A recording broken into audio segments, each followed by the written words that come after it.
There's a lot to unpack with the romance genre, so I'm splitting it into 3 parts, okay? We're starting with part 1, writing and story factors and issues with romances. Romance is one of those genres everyone's pretty much a sucker for. Even if it's not one of your favorites, it's really hard not to be happy when there's an OTP being cute on screen. The only issue is sometimes it gets a little hard. I mean, relationships can have enormous benefits in a story, but they are complicated and sometimes they feel like they don't really belong. It's not an exact process when writing.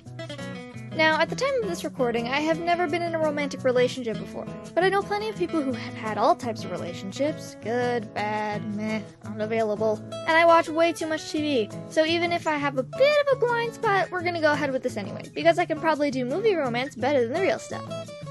First thing to do with a romance is get your audience attached to the characters. Like any story, the characters are the main reason we get invested. So when it comes to getting invested in a romance, a relationship between 2 characters that comes out as a plot, you definitely have to make the characters interesting. Or at least, worth getting invested in. Make them hot, or incredibly adorable, or super heartwarming. Make them a quirky super genius, or a badass warrior, or a potentially murderous cinnamon roll. Whatever gets us to care about their own character, and in turn, each side of the romance. I'll get more into specifics on how later. Another thing to do with a romance is sprinkle in some emotional tension. Think about how you've acted around a crush. Butterflies in your stomach, stumbling over your words, glancing at them across the room. And then there's those moments in movies, like where the couple-to-be gets stuck in a small room together, faces close, both being like, this is happening. All should be things taken into account with your character's own actions. There's more to showing attraction than just this, but again, I'll get further into it in another part. Right now, I'm talking about showing each other's emotions regarding the other. Love, hate, and all. Good times, bad times, stressful times, whatever times. They can't just be existing by each other, there's emotions that come with that. I've watched a few romances before where I didn't really understand how they were supposed to be falling in love. I mean, with some older movies, that was just what happened, but even in some newer ones, 2 characters start doing coupley things, or that thing where they're having fun, they lock eyes and then shyly look away, and I'm like, wait a minute, what? It kinda goes into characters having chemistry, but the initial spark of the romance is just as important. You need a romance that not only you, but others believe can actually happen. You gotta have build-up. But beyond just how the characters and their relationship are presented to the audience, there also needs to be chemistry, and good chemistry at that.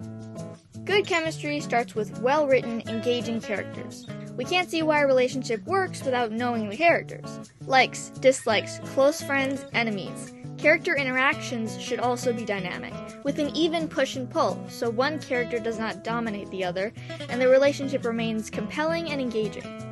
Banter is a great way to show chemistry and introduce a good dynamic. The characters should also evolve through the relationship, and their problems and solutions should contribute to the overall story, whether directly or indirectly.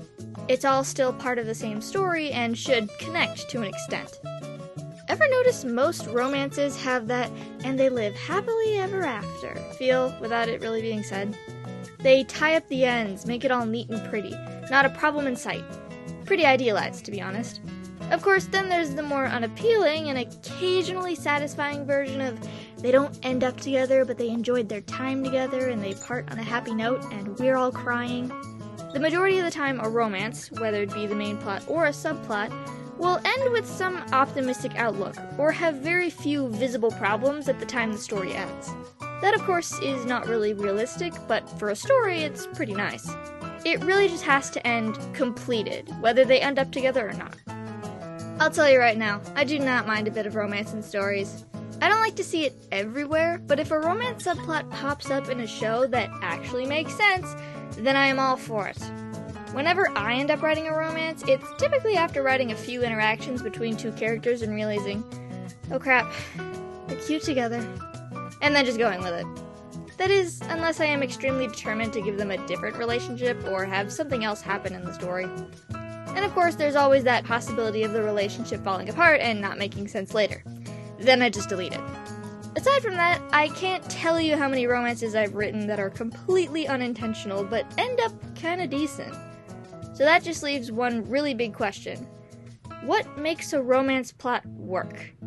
Well, first, because I'm a complainer, let's look at the common issues that make it not work. First off, not knowing your reasons.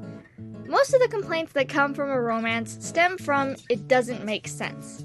Audiences can often ask themselves why those characters got together in the first place, or why they didn't put character A with character C instead of character B. A lot of leading guys and girls end up together because, especially in early media, that's what always happened. This probably stems from the old stigma that guys and girls can't just be friends, but since we're in the 21st century, many writers have been steering away from that. Unless you're listening to this in the future and something's changed since I was waltzing around. Still, sometimes romances just feel inevitable, but they don't have to be. If you're only putting character A and character B together because they're the leads, then you may want to take a step back and re-examine their relationship. Do they actually work together? Bear in mind, they really do work out like this sometimes, especially if you're writing a romance, but other times they just feel like they're being forced down your throat, leaving your audience screaming, who, what, where, when, why, how? Whenever you decide to put two characters together, make sure you know your reasons behind it. Up next, random moments and shortcuts. They're kind of a hit or miss most of the time.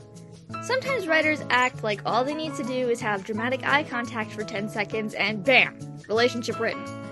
Not true. Little random moments between two characters can be really sweet, but they can also seem awkward and out of place if the characters don't really know each other. While it's true someone can develop a crush when they don't really know a person, if they're going to write a full-blown relationship for these two characters, they have to spend time together and show attraction that isn't just prolonged eye contact or longing stares when the other isn't looking. Number 3, prepackaged relationships. Prepackaged relationships just do not work most of the time. I rarely see times where they do. Like putting characters together because they're the leads, if two characters are only put together because of their roles, but their personalities don't mix, then they shouldn't be together. There's more that goes into a relationship than just character roles and saying, we're in a relationship. They need to have some kind of chemistry and a dynamic the audience cares about. 4, not keeping characters consistent. If characters act differently with their partner than without them, then the relationship is not working. It's true that in real relationships, romantic or otherwise, you may act a bit differently depending on who you're with. But if an incredibly competent character suddenly becomes helpless just because their boyfriend is going to be around to save them, that's bad writing. Core traits will not change. Minor behavioral patterns might. Keyword being minor. They're still gonna be the same character, regardless of who they're with. And lastly, individual characteristics matter. Characters need a personality that doesn't directly correlate with that of their partner, especially if they're a major character. Yes, they need chemistry, and yes, it can be adorable for characters to be better together than apart. But if apart has literally no discernible personality, you'll need to think of one. In order to avoid the previous issue, base their personality traits off what you already have of them in the relationship, and pretend like it started out that way and you're a total genius. However, I will note, it is better to build characters individually and then put them in the relationship, rather than build them as if the relationship is the most important thing about them. Not even full romance plots should be built like that, mainly because that's not how real people work. You get the personality first, then you can get a girlfriend, or boyfriend, partner, etc.